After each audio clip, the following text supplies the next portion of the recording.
Welcome to the new episode of History of Revolution. How are you? Hope your week was fine. I am, thanks.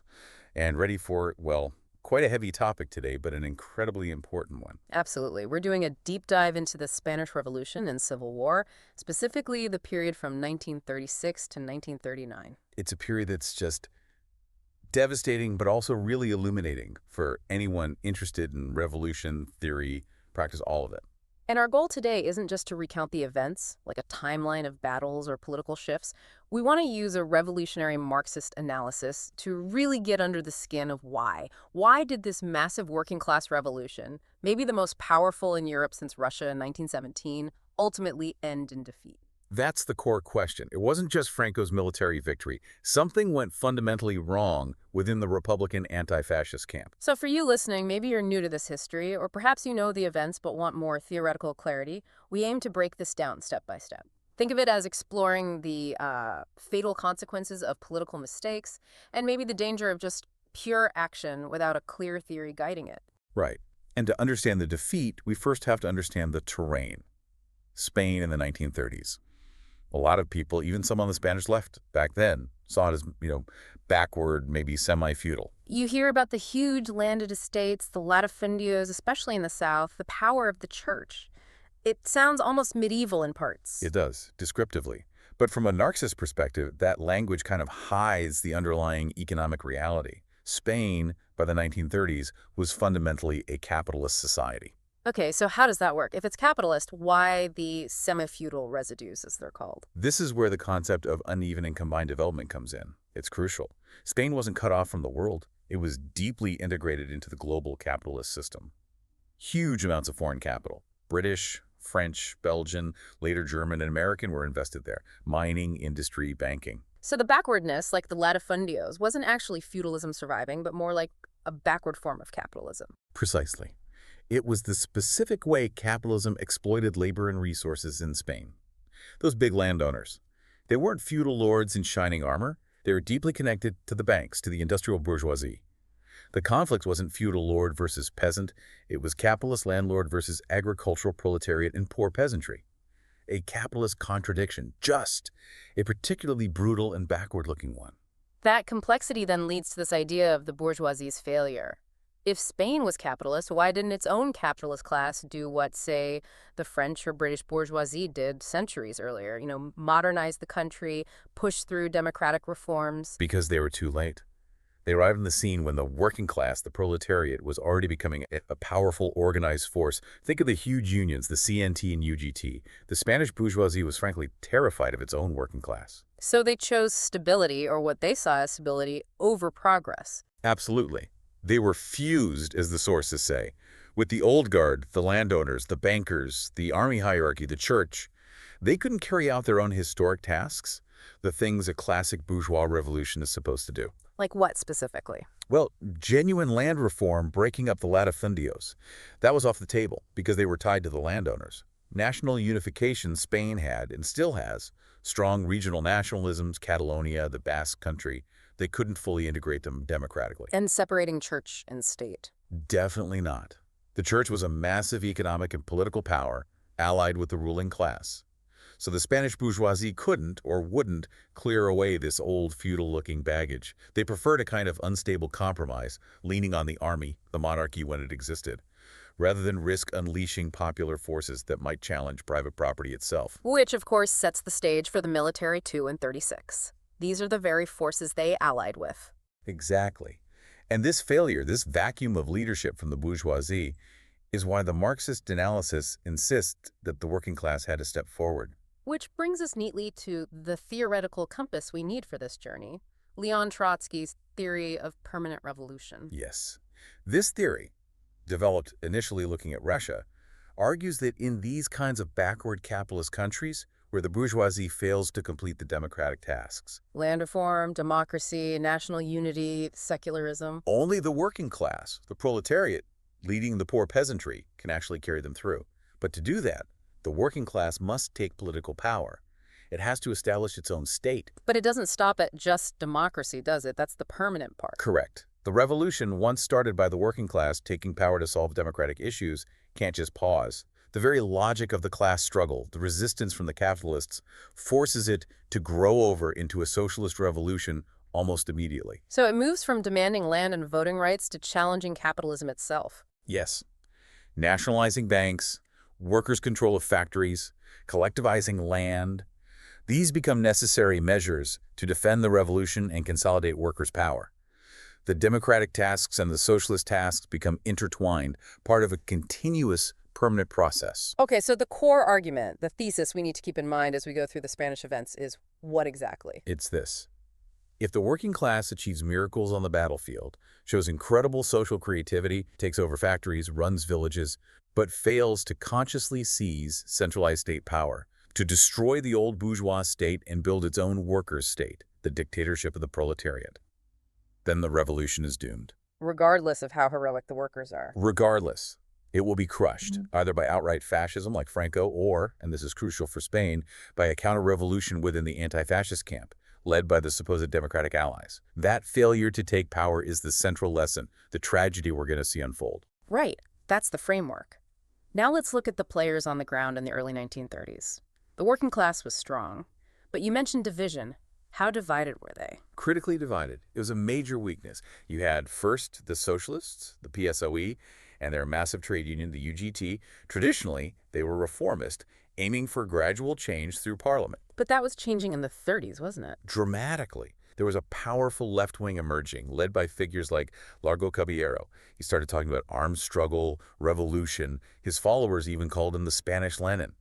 So a huge mass organization shifting leftwards, but still with internal tensions. Okay, who else? Then you had the other giant, the anarcho-syndicalists, the CNT, and its more hardcore activist wing, the FAI. Huge, especially in Catalonia, the industrial heartland, and also strong in places like Andalusia. Hundreds of thousands of members. And their ideology. Fiercely anti-political. They rejected the state in all its forms, rejected political parties, rejected elections, rejected centralized authority. Their goal was libertarian communism, achieved through revolutionary unions taking over production directly. So polar opposites to the socialists in some ways, even the left-wing socialists who are now talking about taking power. Exactly. And this created enormous friction. And then, much smaller initially, you had the communist groups. The official Stalinist party, the PCE, was quite small before 36, but it grew rapidly later thanks to Soviet backing. And the non-Stalinist communists. There was the tiny group aligned with Trotsky, the communist left, and another independent communist group, the BOC, Workers' and Peasants Bloc. These two eventually merged to form the POUM, the Workers' Party of Marxist Unification. Important, but much smaller than the socialists or anarchists initially. The relationship between the big two, the socialists and anarchists, seems key. The sources talk about anarchist sectarianism. What did that mean in practice? It meant they refused on principle to work with political parties. Even when Caballero's socialists were moving sharply left, talking revolution, the CNT leadership often kept them at arm's length. They saw any engagement with politics, any thought of using state power as a betrayal of anarchist principles. Which sounds principled, maybe, but what was the effect? Catastrophic, according to the analysis we're using. This sectarian seclusion, as one source calls it, pushed potential allies away. It meant that instead of building a united front of all revolutionary workers, socialists, anarchists, communists, they remained fragmented. They missed chances, like the 1934 Asturias uprising, where united action could have been decisive. So ideological purity trumped revolutionary effectiveness. That's the critique. It weakened the entire working class just when unity was most needed. It played into the hands of the more conservative elements in the Socialist Party and the Republic who could exploit these divisions. And apparently this wasn't unforeseen. There's a mention of a Marxist, Joaquin Morin, predicting this exact problem way back in 1928. Yes, a really striking polemic against the CNT leader Joan Perot. Morin basically said, look, if your doctrine tells you that you must reject state power even when you have the strength to take it, then your doctrine is self-defeating. It's an absolute categorical condemnation of itself. He argued they'd inevitably end up handing their power over to someone else. Precisely. He predicted that if the crunch came and the anarchists refused to form their own revolutionary government, they would have no choice but to effectively give their support, their fighters, their influence, body and soul, as he put it, to the bourgeois left Republicans. Their anti-politics would lead them straight into collaboration with the bourgeois state. An 8-year warning. That tragically came true in 1936. It underscores that point. Hmm. Action without theory is blind. Their theory actively blinded them to the necessity of taking power. Which brings us to July 18th, 1936, the general's coup attempt. Franco, Mola, San Giorgio. And the response wasn't from the Republican government, which basically dithered and hesitated. It was from the working class. Instantaneous, massive, heroic. They stormed barracks, seized weapons. Exactly. In Madrid, Barcelona, Valencia, Malaga, wherever the workers rose up decisively, the coup was defeated.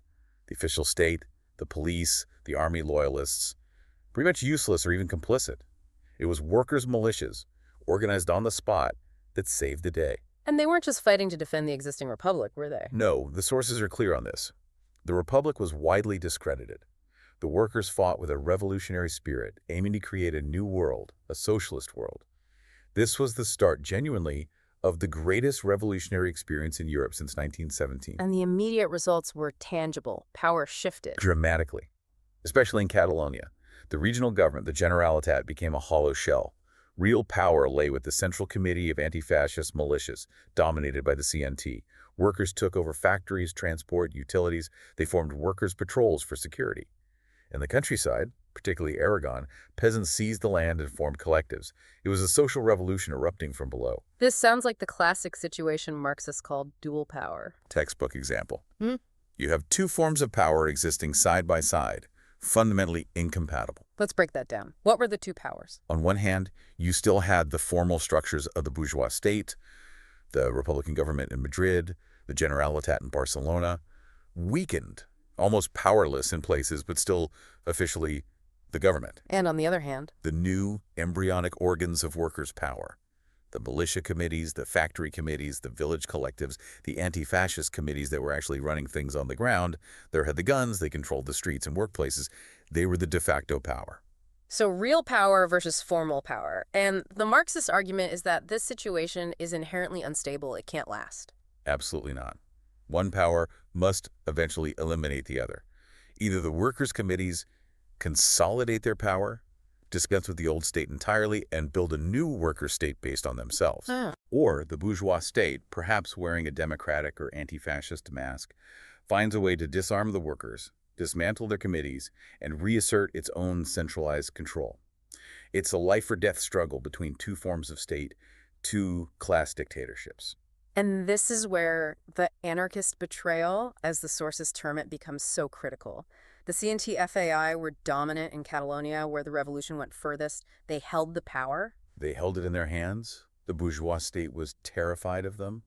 But their ideology, their deep-seated anti-statism, prevented them from taking the logical next step. Which was? To abolish the remnants of the Generalitat, declare the Central Committee of Anti-Fascist Militias the new revolutionary government of Catalonia, and appeal to workers elsewhere to do the same, creating a federation of workers' councils, Soviets, essentially. But they didn't. Why not? Fear of becoming a new state. That was the core of it. They believed seizing power, creating any centralized state, even a worker state, would inevitably lead to new forms of oppression.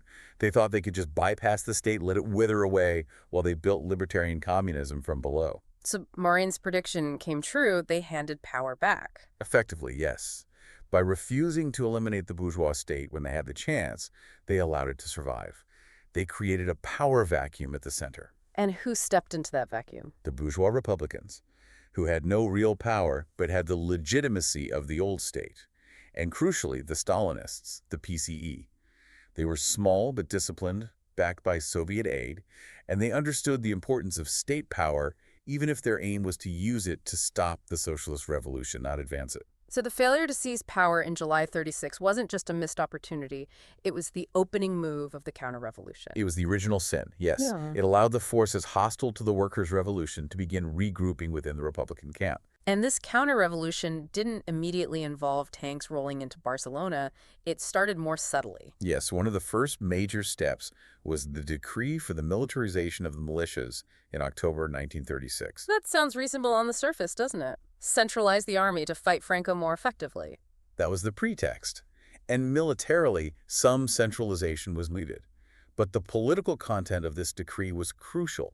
It meant taking the workers' militias, which were initially democratic, with elected officers run by the unions and parties, and subordinating them to the command structure, the discipline, the hierarchy of the old bourgeois army under the control of the Republican Ministry of War. So it wasn't centralizing under workers' control, but under bourgeois state control. Precisely. It was a key step in dismantling the workers' armed power. What was the alternative from a Marxist standpoint? The alternative was to centralize the militias. Yes, but under the control of the workers' own organizations. Imagine a central council of delegates, elected directly from the militia committees, the factory committees, the peasant collectives. That would be the basis of a workers' army, integrated with a workers' state coordinating the whole war effort and the collectivized economy.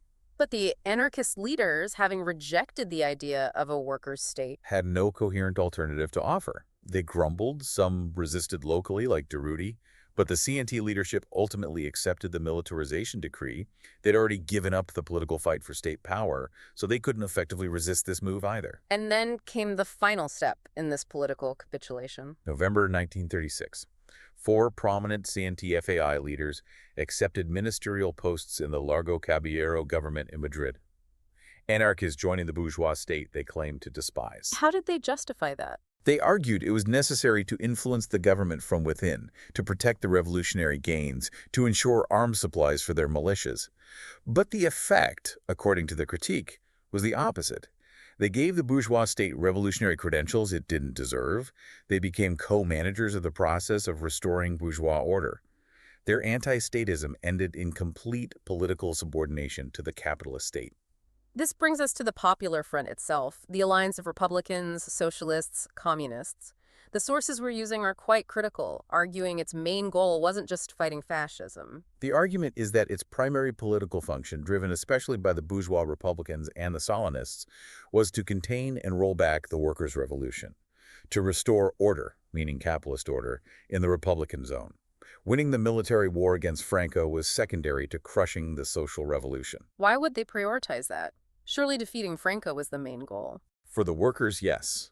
But for the bourgeoisie and their allies, the social revolution was an equal, if not greater, threat. They needed to reassure international capitalist powers, especially Britain and France, that Spain wasn't going Bolshevik. And this is where Stalin's role becomes absolutely central and deeply counter-revolutionary. The sources argue Stalin's policy wasn't about spreading world revolution at all. Not in the slightest. It was driven purely by the narrow national interests of the Soviet bureaucracy. Stalin was desperate for alliances with Britain and France against Hitler.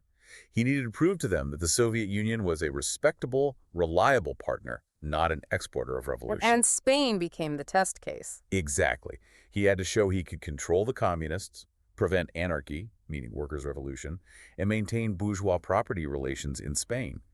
If he could do that, maybe London and Paris would sign a pact with him. So Soviet aid, the tanks, planes, advisors, which were vital for the Republic, came with political strings attached, very tight strings. Absolutely. The price was the suppression of the revolution.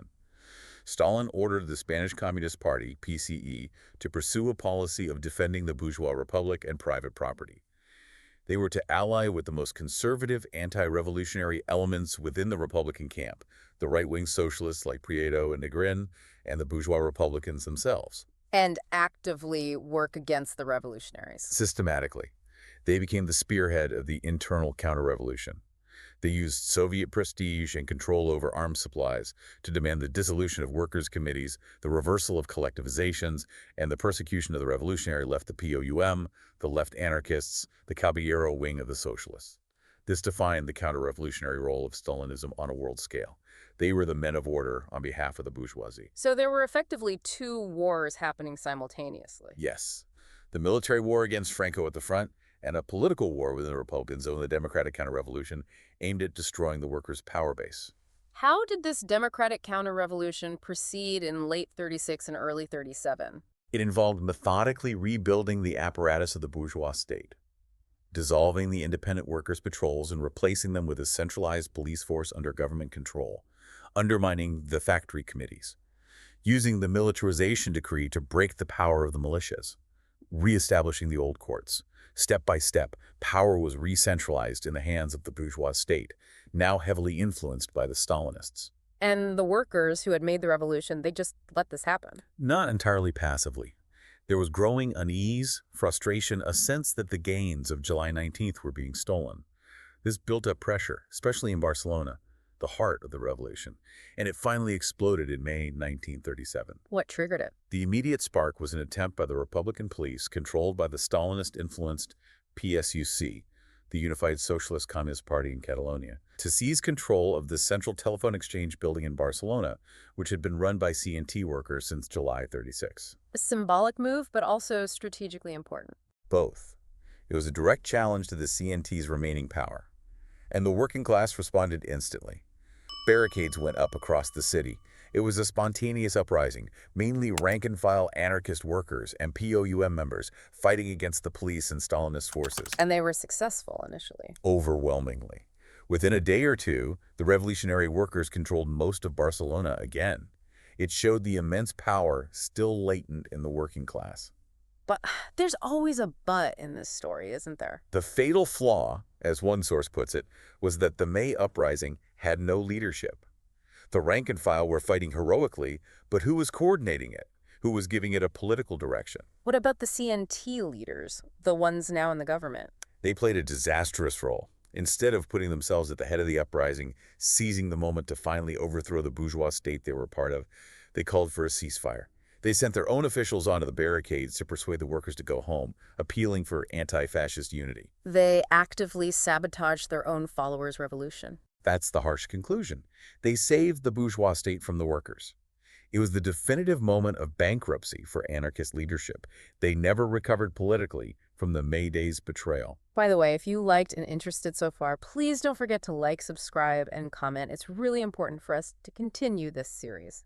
Now, while the anarchists failed because they rejected the state, the other major revolutionary group, the POUM, failed for different reasons. Their failure is described as centrism. The POUM was Marxist, wasn't it? Led by people like André Nin, who theoretically agreed with permanent revolution. They understood it was a socialist revolution, so why did they also fail? Their key mistake, according to the critique, was joining the Catalan regional government, the Generalitat, back in September 1936. Nin himself became Counselor for Justice. Why was that seen as fatal? Weren't they trying to influence things from within? That was their rationale: gain influence, protect the workers, maybe push the government left. But centrism, in Marxist terms, means vacillating between revolution and reform. By joining a bourgeois government, even a very left-wing looking one, they were giving it legitimacy. They were blurring the lines between the workers' need to overthrow that state and the illusion that it could be gradually transformed. Trotsky was highly critical of this move, wasn't he? Extremely. He argued that Nin, by sitting in that government, was objectively helping to disarm the workers politically. He was lending his revolutionary prestige to an institution that was, behind the scenes, preparing the counter-revolution.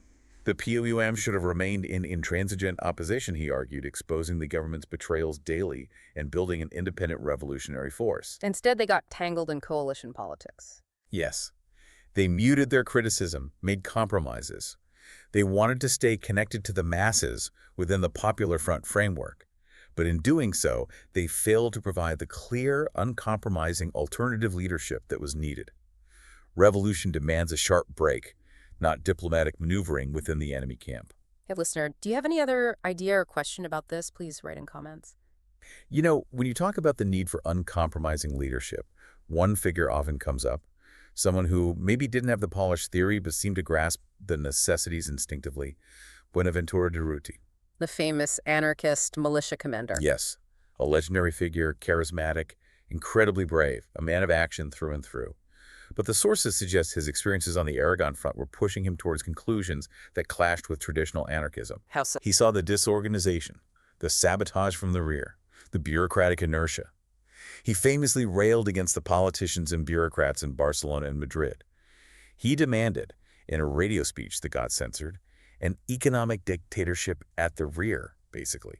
Centralized workers' control over the economy to support the war effort. That sounds very much like a state function.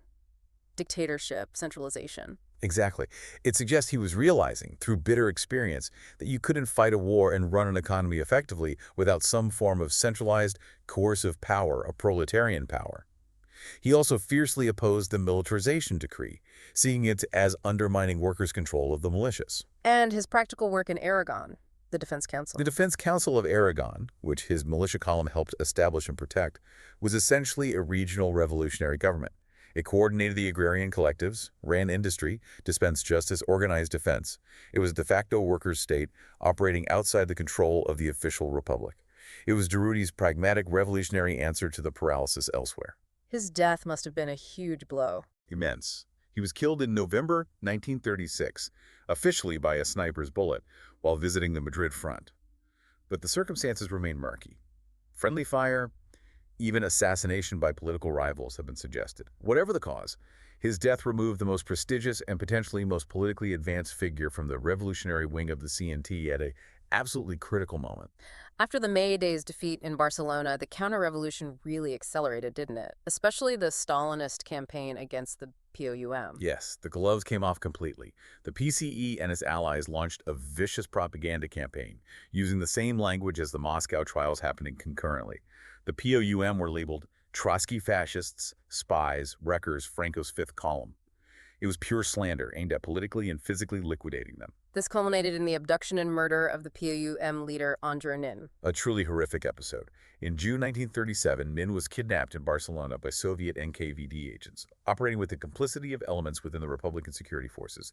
They took him to a secret prison near Madrid. What was the aim? To torture him into signing a false confession linking the POUM to Franco, which could then be used in a massive show trial, a Spanish version of the Moscow trials, to discredit all revolutionary opposition. It was Stalin exporting his terror tactics. But Nin resisted. He refused to confess, despite brutal torture.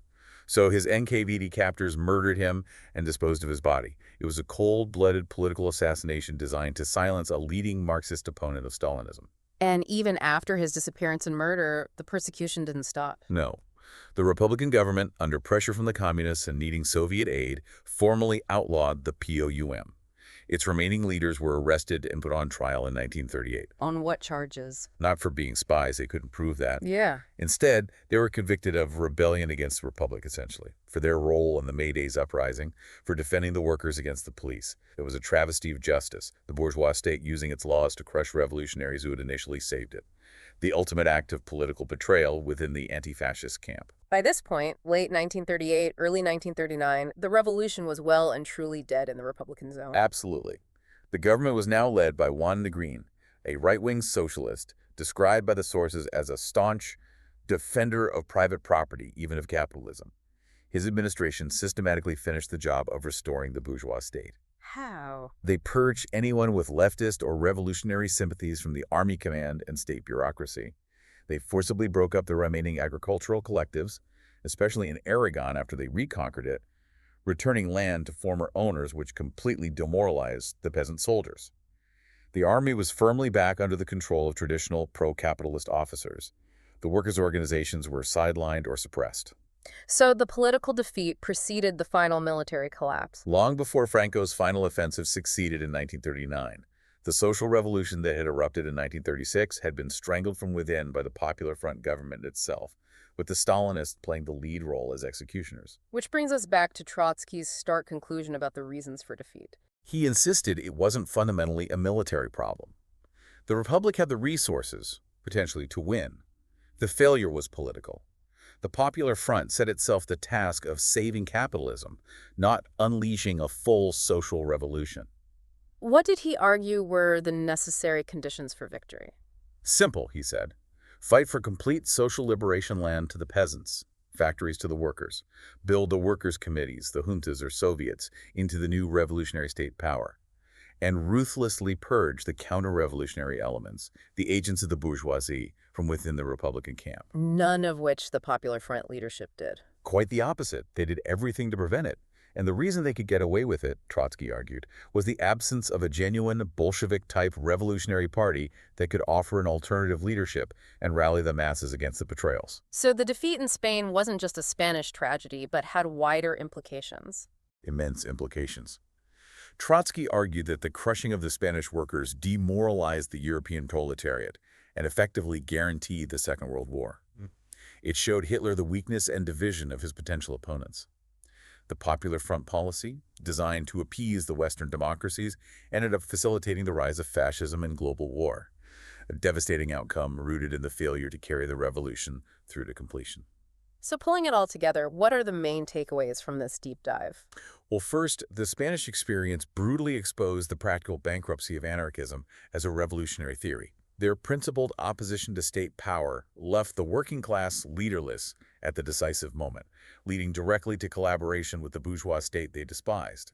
Action without theory, or perhaps with the wrong theory, proved utterly blind. And the second major lesson. The counter-revolutionary nature of Stalinism. Spain proved definitively that the Soviet bureaucracy and the Communist parties under its control had become an agency for preserving capitalism and crushing genuine workers' revolutions, all in the name of the Kremlin's diplomatic maneuvers and narrow self-interest. They actively allied with the bourgeoisie against the working class. But the ultimate lesson seems to go beyond criticizing specific ideologies. Yes, the deepest lesson is about the indispensable need for a revolutionary party. Revolutions, as Marx said, are locomotives of history. They move incredibly fast. Mass organizations, even radical ones like the CNT or the POUM or the left socialists, can lag behind the consciousness of the masses in a revolutionary situation. They weren't prepared for the speed and depth of the events. They weren't prepared to break decisively with bourgeois legality and collaborationism, to offer a clear strategy for seizing power, and to build the organizational weapon, a disciplined, theoretically clear, Bolshevik-type party capable of leading that seizure. Without that leadership, the Spanish workers, despite their incredible heroism and sacrifice, were left politically disarmed and ultimately crushed. It hammers home that political clarity, based on sound revolutionary theory like Marxism, isn't an academic luxury, but a life-and-death necessity for any movement aiming to overthrow capitalism and imperialism. Absolutely. And perhaps the final thought to leave listeners with, building on that. The Spanish workers in July 36 had everything: the arms, the organization, the mass support, the revolutionary will. They lacked only the correct leadership and the political resolve to take state power. If movements today, perhaps facing different challenges but ultimately the same enemy, still shy away from the question of state power, still prioritize compromise over confrontation, haven't they failed to learn the most vital lesson of Spain? Are they not risking a repetition of that tragedy, proving that theory must guide action if victory is ever to be achieved? Don't forget to like, subscribe, and comment. See you on next episode, comrades. Bye-bye.